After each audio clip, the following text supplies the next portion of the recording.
O operário em construção. E o diabo, levando-o a um alto monte, mostrou-lhe no momento de tempo todos os reinos do mundo. E disse-lhe o diabo: dar-te-ei todo esse poder e a sua glória, porque a mim me foi entregue e dou a quem quero. Portanto, se tu me adorares, tudo será teu.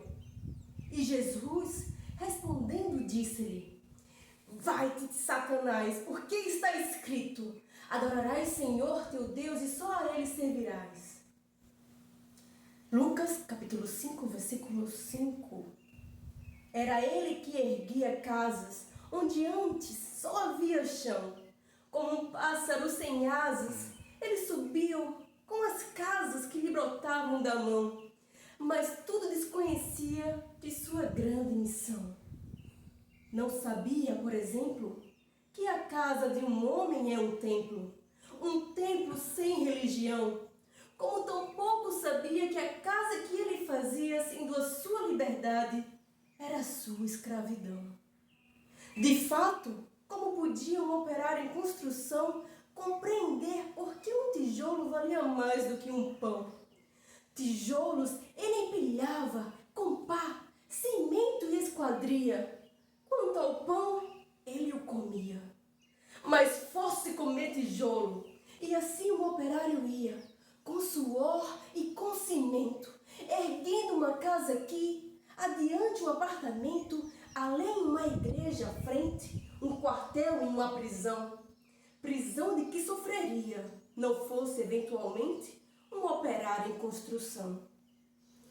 Mas ele desconhecia esse fato extraordinário, que o operário faz a coisa e a coisa faz o operário. De forma que certo dia, à mesa, ao cortar o pão, o operário foi tomado de uma súbita emoção, ao constatar assombrado que tudo naquela mesa, garrafa, prato, facão, era ele quem os fazia.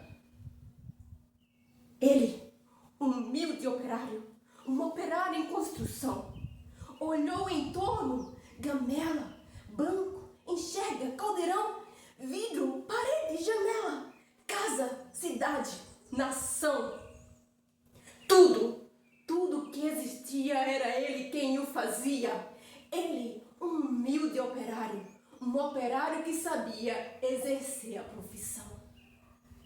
Ah, homens de pensamento, não sabereis nunca o quanto aquele humilde operário soube naquele momento, naquela casa vazia, que ele mesmo levantara, um mundo cheio nascia, de que sequer suspeitava. O operário emocionado olhou a sua própria mão, sua rude mão de operário em construção. E olhando bem para ela, teve uma segunda impressão de que não havia no mundo coisa que fosse mais bela. Foi dentro da compreensão, naquele instante solitário, que tal sua construção cresceu também o operário. Cresceu em alto e profundo, em largo e no coração. E como tudo que cresce, ele não via em vão, pois além do que sabia exercer a profissão, o operário adquiriu uma nova dimensão, a dimensão da poesia. E um fato novo se viu que a todos admirava. O que o operário dizia, outro operário escutava. E foi assim que o operário do edifício em construção, que sempre dizia assim, começou a dizer não. E aprendeu a notar coisas a que não dava atenção. Notou que sua marmita era o prato do patrão, que sua cerveja preta era o uísque do patrão, que seu macacão de Zwarte era o terno do patrão, que a casebre onde morava era a mansão do patrão, que seus 2 pés andarilhos eram as rodas do patrão, que a dureza do seu dia era a noite do patrão, que sua imensa fadiga era amiga do patrão. E o operário disse não. E o operário fez-se forte na sua resolução. Como era de se esperar as bocas da delação, Começaram a dizer coisas aos ouvidos do patrão, mas o patrão não queria nenhuma preocupação. Convençam-no do contrário, disse ele sobre o operário, e ao dizer isso, ele sorria. Dia seguinte, o operário, ao sair da construção, viu-se súbito cercado dos homens da delação e sofreu por destinado sua primeira agressão. Teve seu rosto cuspido, teve seu braço quebrado, mas quando foi perguntado, o operário disse: não. Em vão sofrer o operário sua primeira agressão. Muitas outras se seguiram, muitas outras seguirão.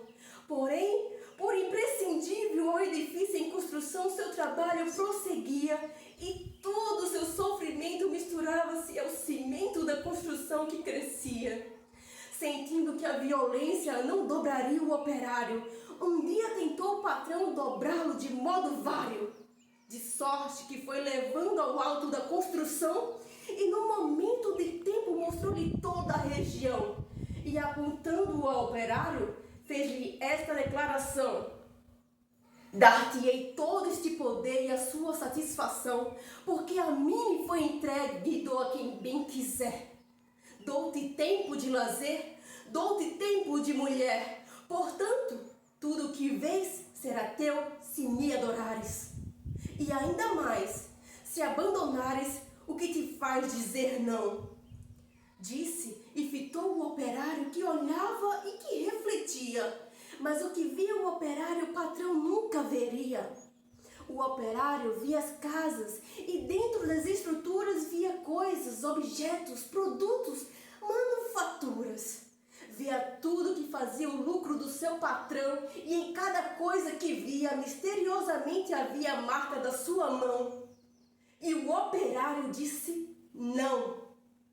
Loucura! Gritou o patrão. Não vês que te dou eu? Mentira! Disse o operário. Não pode dar-me o que é meu.